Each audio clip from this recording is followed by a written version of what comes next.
أعوذ بالله من الشيطان الرجيم بسم الله الرحمن الرحيم وإذا حييتم بتحية فحيوا بأحسن منها أو ردوها إن الله كان على كل شيء حسيبا صدق اللہ العظیم۔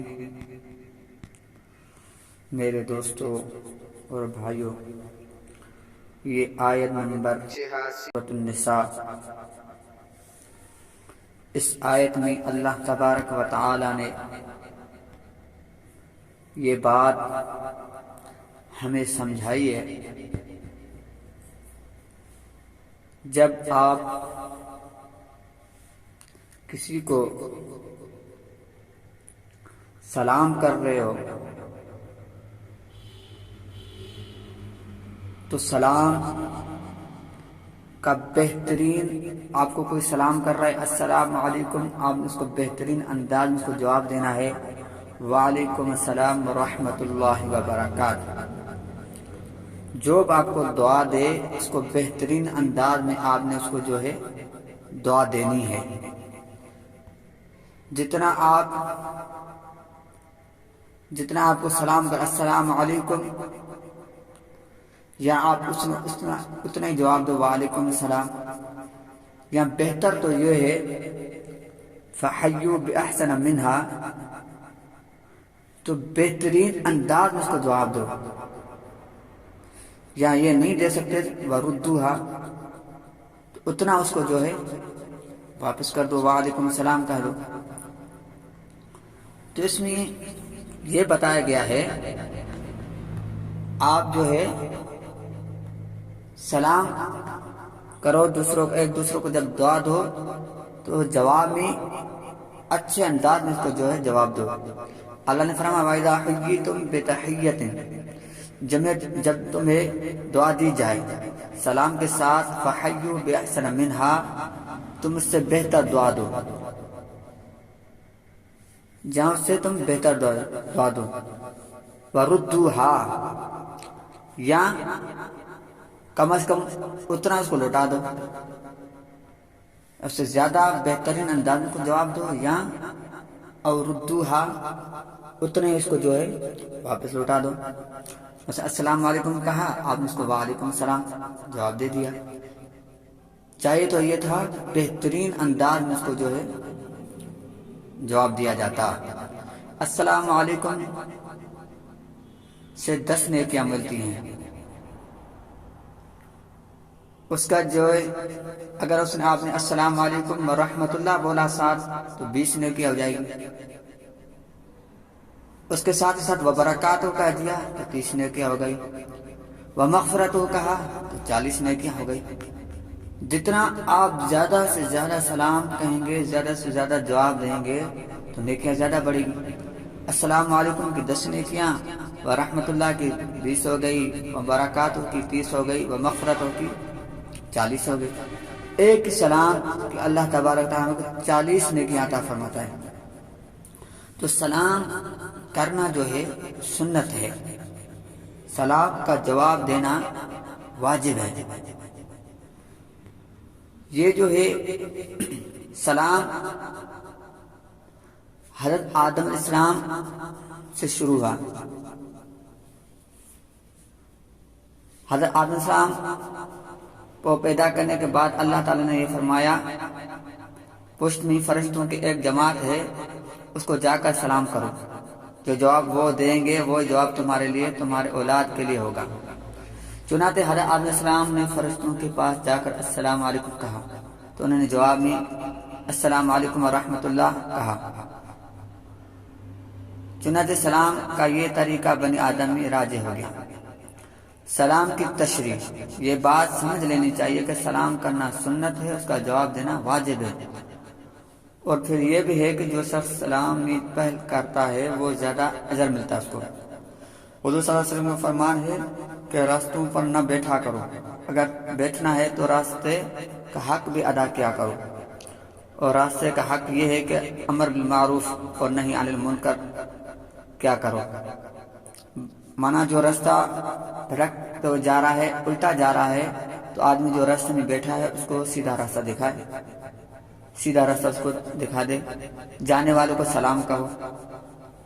آپ نے یہ بھی فرمایا کہ تم میں کسی چیز نے کوئی چیز بتاؤ جس پر عمل کر کے تم آپس میں محبت کرنے لگو، ایک دوسرے کو اچھی بات بتاؤ، محبت کرو گے اس سے۔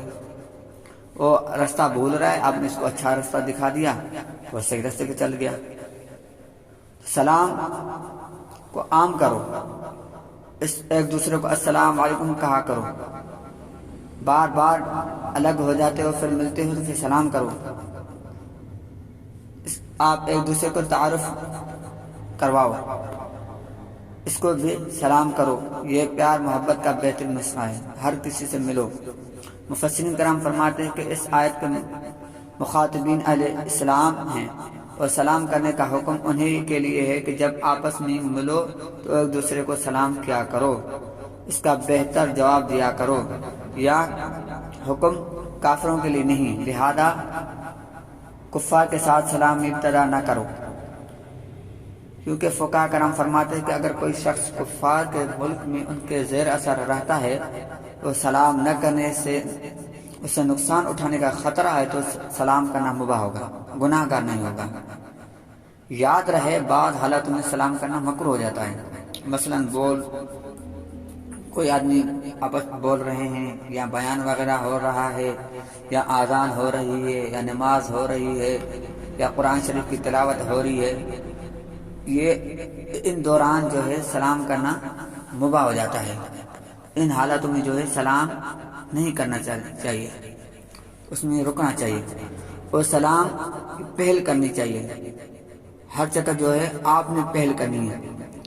آداب یہ ہے سلام کے، بڑا جو ہے چھوٹا جو ہے بڑے کو سلام کریں، تو یہ پہل کرنی چاہیے۔ آپ صلی اللہ علیہ وسلم کی عادت مبارک تھی، آپ کے سلام میں پہل فرماتے تھے۔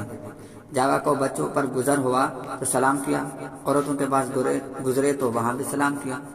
فقہاء کرام فرماتے ہیں کہ عورتیں اپنے اعزاء اقارب میں سے ہوں، اپنی رشتہ دار ہوں، امی ہوں، بہن ہوں، اپنی گھر والی ہو، ان کو سلام کرنا چاہیے۔ حضور صلی اللہ علیہ وسلم نے فرمایا جب اپنے گھر جاؤ تو بیوی بچوں کو سلام کرو، اس میں اللہ تعالیٰ تمہارے لیے خیر و برکت ڈالے گا۔ اگر کسی خالی گھر میں جاؤ تو وہاں بھی سلام کرو، یوں کہو السلام علینا وعلی عباد اللہ الصالحین، ہم پر سلام ہو اور اللہ کے نیک بندوں پر سلام ہو۔ فرمایا وہاں اللہ کی کوئی دیگر مخلوق فرشتے وغیرہ ہوں گے تو وہ بھی اس سلام میں شامل ہو جائے گی۔ تمام باتیں احادیث میں آتی ہیں اور فقہاء کرام کی تشریح بیان کر دی ہے۔ تو سلام کی تکمیل میں مصافحہ، سلام کی تکمیل مصافحے سے ہوتی ہے۔ حضور صلی اللہ علیہ وسلم کا ارشاد ہے اللہ تعالیٰ مصافحہ کرنے والے کے گناہ کو گراتا ہے۔ مصافحہ ایک ہاتھ دوسرے ہاتھ سے ملانے کو کہا جاتا ہے۔ تو آدمی دور سے آئے یا کوئی کام کر کے آئے مسجد میں آ جائے تو ایک دوسرے سے ملے، مصافحہ کرے، ملے، ایک دوسرے کو جو ہے گلے ملائے، محبت ہوتی ہے، اس سے محبت پیدا ہوتی ہے، نفرتیں ختم ہو جاتی ہیں۔ ایک دوسرے کو ملیں گے تو ہماری آپس میں جو نفرتیں ہیں وہ ختم ہو جاتی ہیں۔ بہرحال فرمایا جب تمہیں سلام کے ساتھ دعا دی جائے اس سے بہتر جواب دو، یا کم از کم اسے لوٹا دو، اتنا جو السلام علیکم کہے آپ نے وعلیکم السلام کہہ دینا ہے، جتنا وہ آپ کو کہے اتنا آپ نے اس کو جو ہے جواب دینا ہے۔ یہ چھوٹی سی چھوٹی نیکی بھی ضائع نہیں کرے گا اللہ تعالیٰ، جو چھوٹی سی چھوٹی جو ہے نا نیکی جو ضائع نہیں کرتا ہے، بے شک اللہ ہر چیز کا حساب لینے والا ہے۔ تو اللہ نے فرمایا کوئی چیز تمہاری جو میں ضائع نہیں کروں گا، اس کا حساب آپ کو میں دوں گا۔ چھوٹی سے چھوٹی نیکی کرو گے کہ سلام کرو گے تو اس کی جو ہے السلام علیکم خالی کہو گے تو آپ کو 10 نیکیاں ملیں گی۔ جتنا آپ نے اخلاص کے ساتھ اس کو جواب دیا ہے، سلام کیا السلام علیکم ورحمۃ اللہ وبرکاتہ، تو آپ کو اس کی 30 نیکیاں ملیں گی۔ مغفرت ہو کہا تو آپ کو 40 نیکیاں ملیں گی۔ جتنا آپ کا اخلاص ہوگا اللہ تبارک و تعالیٰ اس کو اجر سے زیادہ کرے گا۔ اللہ